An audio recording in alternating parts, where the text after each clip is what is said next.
எல்லா விஷயங்களும் வெளிப்படையாக அளிக்கப்படுறது உங்களுக்கு பார்க்கறப்ப மாற்றாந்தாய் பிள்ளையாம பார்க்க மாட்டான். ஒரு கண்ணுல வெண்ணி ஒரு கண்ணுல சுண்ணாம வைக்க மாட்டான். 2 துறையும் எனக்கு 2 கண்ணு தான். 2 பேருமே வருமானம் ஈட்டிக்காது. அதனால நீங்க அதை தெளிவுபடுத்திக்கணும், அதை பயன்படுத்திக்கணும் தான் நான் சொல்றேன். புரியுதுங்களா? எப்படினாலும் இப்ப நீங்க வேலை பார்க்கறது இந்த 3 மாசம் உங்களுக்கு தொங்க விட மாட்டாங்க. அரசு அந்த நானா இருந்தாலும் சரி, ஐக்கியா இருந்தாலும் சரி, செகண்டியா இருந்தாலும் சரி, நீ வரப்புற மார்க்குள்ள கவர்மெண்ட் சொன்னாங்க டாக்டர்கிட்ட ரீச் பண்ணணுன்றதுல என்ன பண்ணிருக்கீங்க, ஏது பண்ணிருக்கீங்க, ஏன் விசேஷன்லயே பல டிஆர்கள் சைட் பார்க்காம இருக்காங்க. பல டிஆர்கள் எஸ்ஆர்ட்ட வேலை வாங்குறாங்க. கம்யூனிகேஷனே இப்ப நாங்க எடுத்துக்கிட்டு எடுத்துக்கிட்டு போது காரணம் வந்தால்தான் எங்களை விடுவாங்க. புரியுதா? அதனால நீங்க எல்லாரும் ஒற்றுமையா வந்திருக்கிறது தான் எனக்கு ஒரு பெரிய சந்தோஷமா. எப்படினாலும் வாங்க, எல்லா சங்கமும் என்னன்னாலும் வந்து கலந்து பேசுங்க. என்னென்ன தீர்க்க முடியுமோ அத்தனையும் தீர்க்கும்.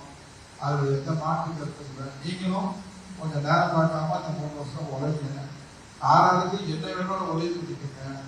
நீங்களா மாட்டிக்கிட்டா இன்னமும் திரும்ப சொல்லி நான் பொறுப்படல, என்ன நாங்க பொறுப்படல. நீங்க எச்சரிக்கையா இருக்கணும். ஆவணம் எடுத்த வைக்க வேண்டிய இடத்துல வைக்கணும்.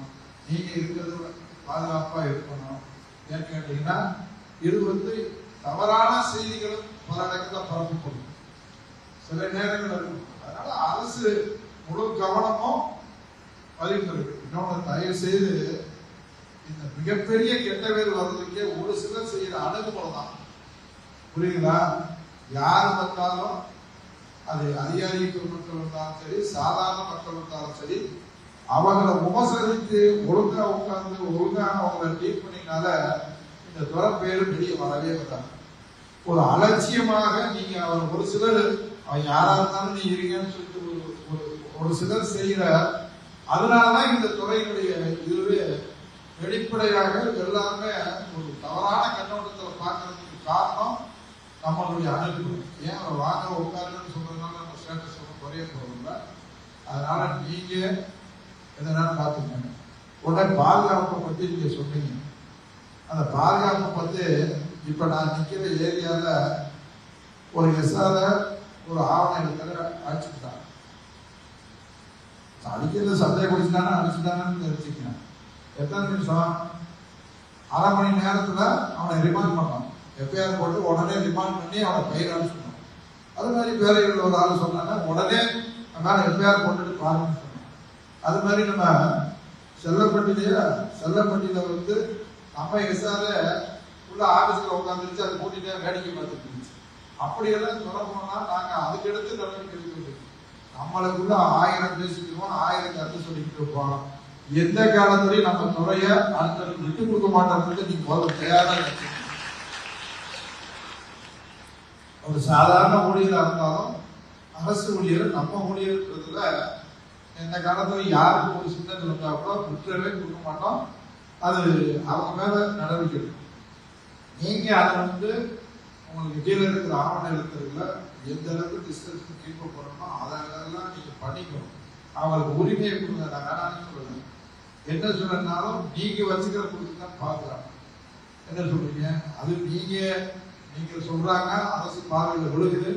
எச்சரிக்கையை சொல்லிக்கிற போது கூட எச்சரிக்கையா இருக்கிறது இல்லை.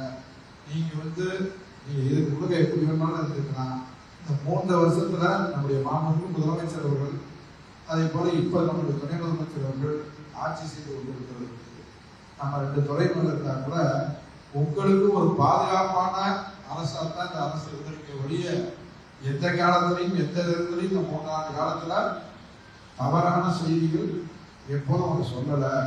உங்களுக்குள்ள இருக்கிறவங்க உங்களை நீங்களே மாத்தி புகார் சொல்லிக்கிறாங்க. உங்களோட இப்ப இருக்கிற மாதிரி எதிரியும் மனவிட்டு பேசுங்க, எதினாலும் கேளுங்க.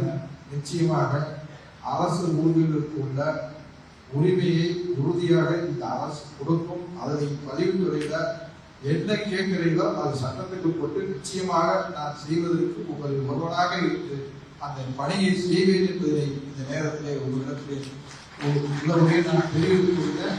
அதனால நீங்க எல்லாரும் மதுரைக்கு வச்சுங்க.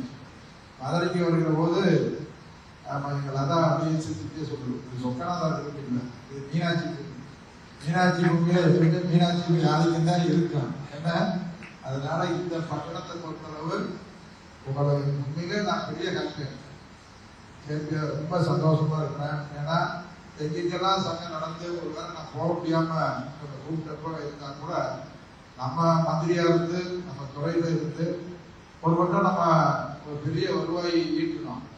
அப்ப நம்ம செக்ரட்டரி நம்ம எல்லாம் சேர்ந்து மதுரையில் பதிவுத்துறைக்கும் அணிவரைக்கும் கல்விக்கும் அங்கே ஒரு பெரிய பாராட்டு வச்சு ஒரு சாப்பாடு போடணும் அப்படின்னு. அப்ப இது ஒரு மாதிரியா பத்திரிகை எழுதி வர கடைசி நிமிஷத்துக்கு பார்த்தாங்க. அப்புறம் சொல்லும்போது என் கல்யாணத்துக்கு சொல்லும்போது ஐயோ அதிகாரிகளான அதெல்லாம் இல்லை, இப்படி நீங்க எங்கிட்ட பொதுக்குழுன்னு ஒன்று கூப்பிட்டீங்க, அந்த பொதுக்குழுன்னு என்னை கூப்பிட்டீங்க, எனக்கு பெரிய சந்தோஷம் என்னன்னா எல்லாரும் ஒன்னா பார்க்கறதுல தான் எனக்கு பெரிய சந்தோஷம். அதில் நீங்க எல்லா சங்க நிர்வாகிகளும் இங்க வந்திருக்கீங்க. அதனால இதுல எந்த குறையும் நான் சொன்னதுல எதுவும் விடுபட்டு போயிருக்காதுன்னு நினைக்கிறேன். ஒன்று ரெண்டு விடுபட்டதாக நீங்க நினைச்சீங்கன்னா அது அரசனுடைய என்ன சொல்ல போறீங்கன்னு எனக்கு தெரியும். அது என் கையில இல்லை. அதுக்கு மேல செக்ரட்டரி இருக்கு, ஐடி இருக்காங்க, கவர்மெண்ட் இருக்கும். அதுகளெல்லாம் நம்ம சேர்த்து உங்களுடைய உரிமைகள் நிச்சயமாக பாதுகாக்கப்படும். அதே நேரத்தில் நீங்க சொல்ற பதவி உயர்வு வழங்குவதற்கு தகுதி அடிப்படையில் அதை மாதிரி சட்டத்திற்கு உட்பட்டிருக்க அத்தனையும் செய்வதற்கு நான் தயாராக இருக்கிறேன் என்பதை மட்டும் இந்த நேரத்தில் கேட்டு உள்ளபடியே மீண்டும் ஒரு முறை உங்களை வரவேற்பதோடு உங்களை வாழ்த்தியும் உங்களுடைய பணி சிறக்கவும் வாழ்த்தி வருகிறேன். செய்திகளை உடனுக்குடனும் துல்லியமாகவும் தெரிந்து கொள்ள சப்ஸ்கிரைப் பண்ணுங்க.